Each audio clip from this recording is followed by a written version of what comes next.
Out here, you guys, you never know who you're going to run into out at the motocross track.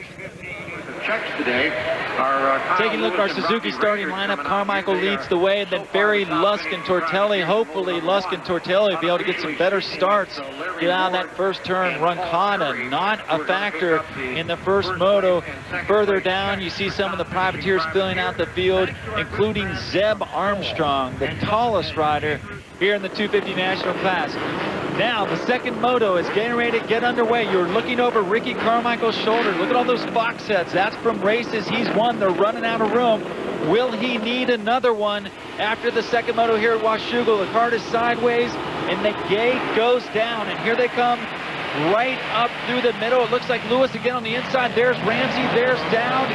And it looks like Lewis has another hole shot. Unbelievable. A big pile up down coming out of the first turn. A lot of guys go down that time. It looks like all the principals have gotten through. Several privateers are down, and indeed Lewis does have the whole shot. Carmichael is second, and then you see Ramsey, and then the second Moto Triple X rider, Nick Way, top four. Two great starts for Moto Triple X team. As we talked about in that first moto, Davey, Yoshimura is doing something right with his Honda. Kyle Lewis knows how to get out of the gate. He came out of there like a rocket. He's out front lead Ricky Carmichael. Let's see if he can hold on for a lap and keep those lap streaks down. Well, I'll tell you what, Carmichael, a much better start this time. He is right on Lewis's tail. Honda's 1, 2, and 3. You have to go back to fourth before you get a bike a different color. And Carmichael almost went down there. You have to go back to fourth place, John Dowd on his KTM to break up the Hondas. And once again, Morocco, Tortelli, and Lusk did not get very good starts. When Ricky Carmichael gets out front and the rest of the guys are out back, you might as well just sign the papers. The race is over. Right now, only Kyle Lewis is preventing Carmichael from getting back up front, and this would be his 18th straight moto win. They're going into the section now where Carmichael passed Lewis in the first moto.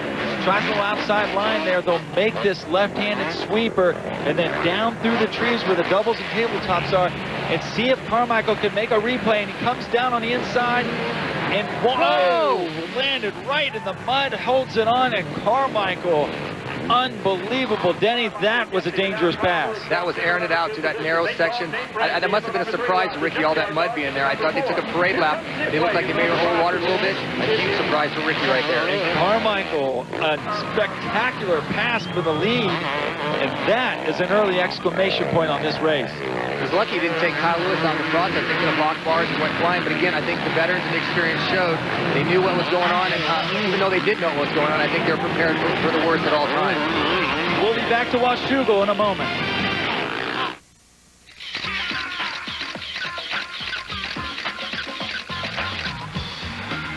When the 1999 National Motocross Tour reached Washougal Park in Washington that August, a clear-cut leader had yet to emerge in the series. Defending champion Doug Henry had already announced that the series would be his farewell tour, yet he came out swinging at Washougal, winning the first moto over Team Honda's Kevin Windham and his Yamaha factory teammate Jimmy Button. Further back rode Supercross icon Jeremy McGrath, making what had already become by that point in his career a rare outdoor national appearance. In the second moto, Team Kawasaki's Larry Ward, a native of Washington, appeared to have the race in hand, but a late charge through the pack by Button, a rider who had never won an AMA National or Moto before, landed him in the lead.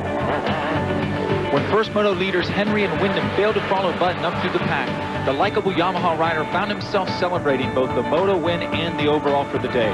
Career first in both categories. This is the greatest day of my life so far. Jimmy Button had waited 10 years to the day to get to the top of the national podium, a fact not lost on friendly rival Jeff Emig, who greeted him in the winner's circle. Sadly, the Washougal 99 win turned out to be the last of Button's career, as a back injury at the San Diego Supercross 6 months later ended his career far too soon.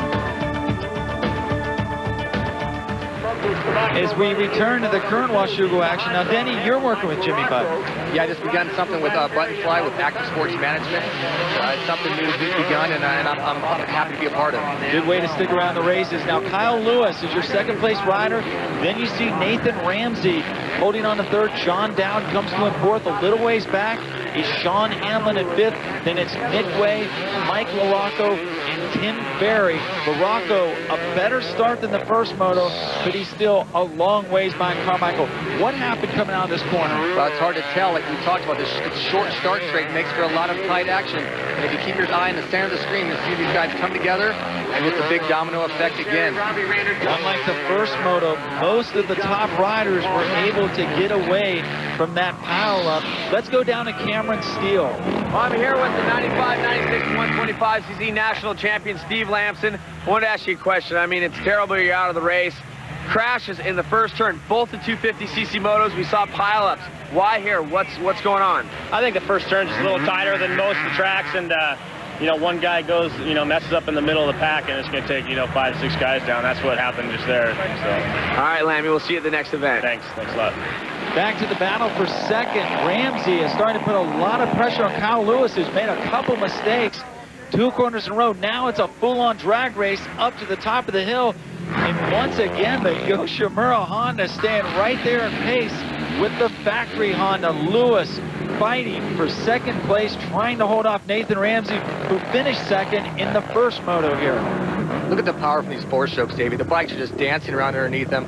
These two have to be in just extreme great shape to handle these big bikes.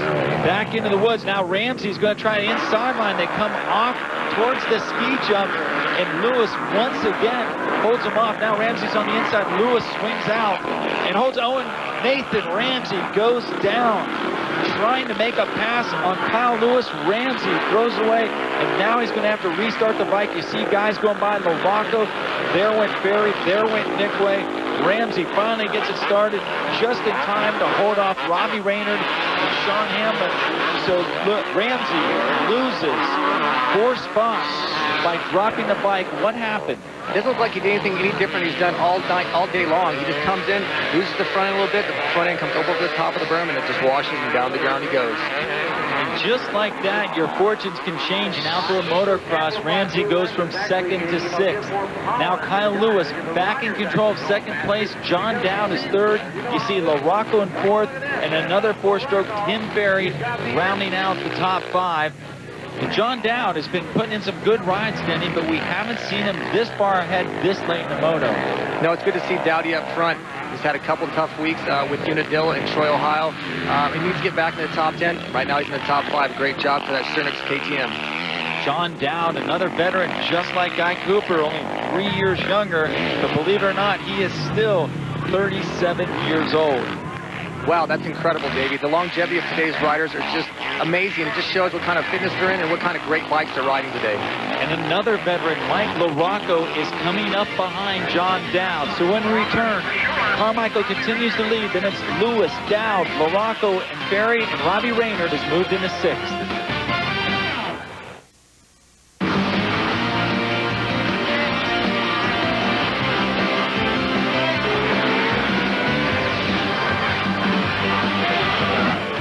Speedboat's presentation of AMA Motocross is brought to you by Suzuki, maker of innovative motorcycles and all-terrain vehicles.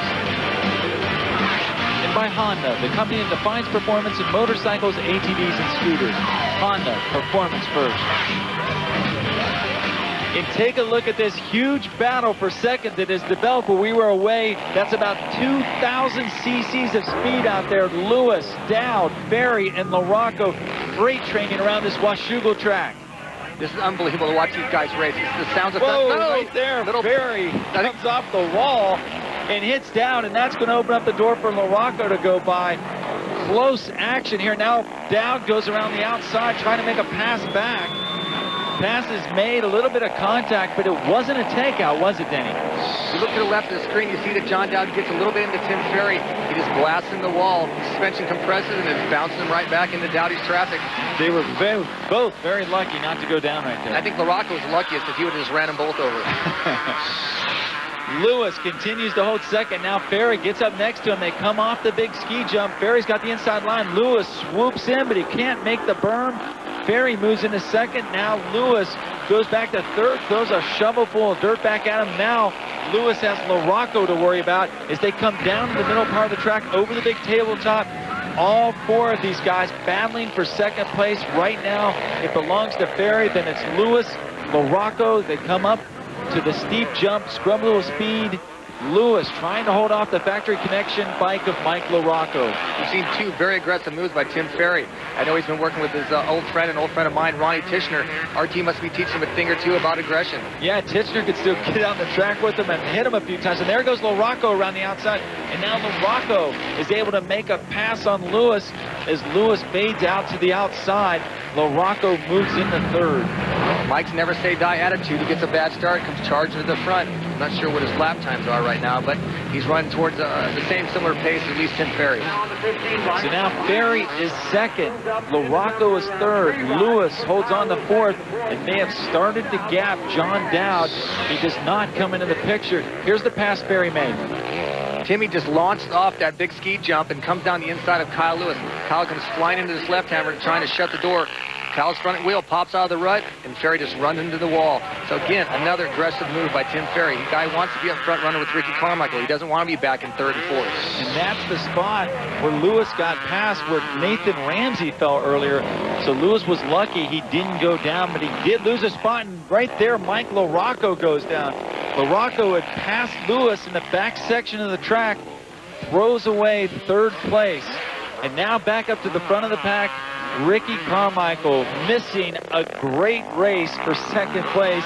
He's way out front, and now LaRocco's having a hard time getting the bike started. He finally gets going right as Robbie Raynard goes past. Ricky Carmichael may be well out front, Davey, but there's a lot of action still happening in this race down to the wire. It's always like that. You got to wonder what this series would be like if Ricky Carmichael were racing in Europe or some way. Now, here's where LaRocco went down. Davey, it looks like that Mike just overcooked it in the turn, locked up the rear wheel a little bit. His weight transferred over the front end, and it just washed out. Another fall in a corner. We've seen that a lot this afternoon, this Washougal track. Very deceptive. Now, Ricky Carmichael, who's had a couple close calls, he is right now out front, well on his way to what would be his 18th straight moto win. He had to work for it there on the first lap, passing Kyle Lewis actually right down here in this tree section.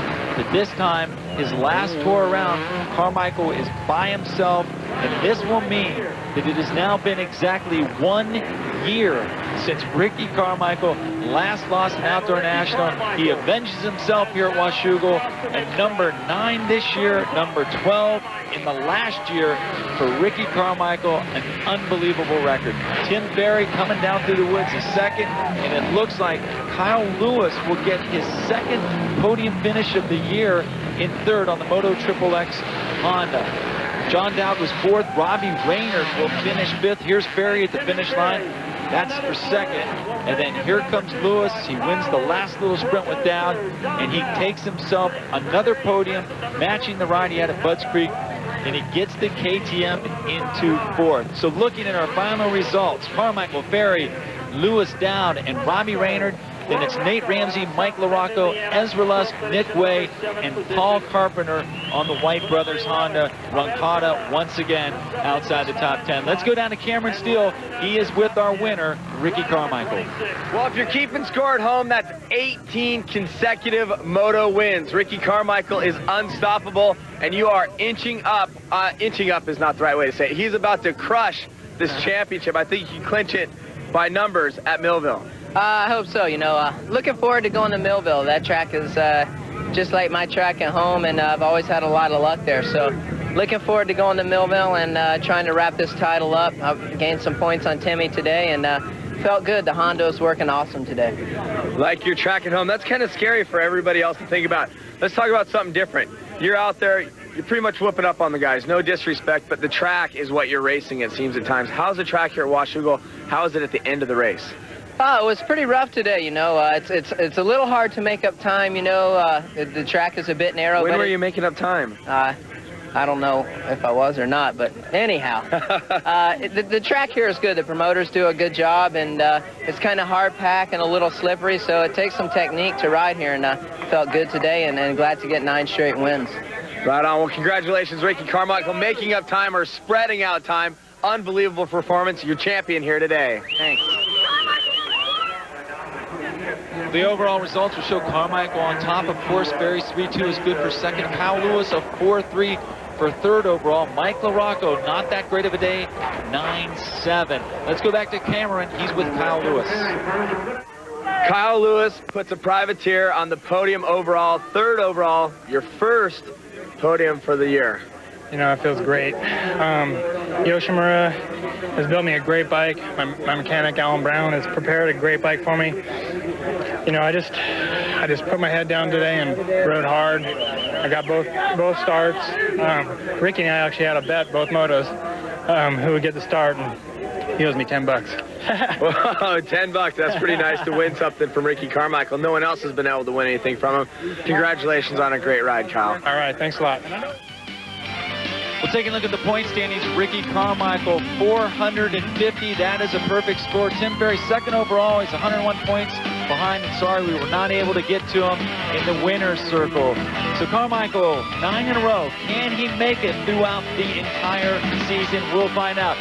For Denny Stevenson and Cameron Steele, I'm Davey Coombs saying so long, everyone. This has been a presentation of ESPN, the worldwide leader in sports. For more, log on to ESPN.com.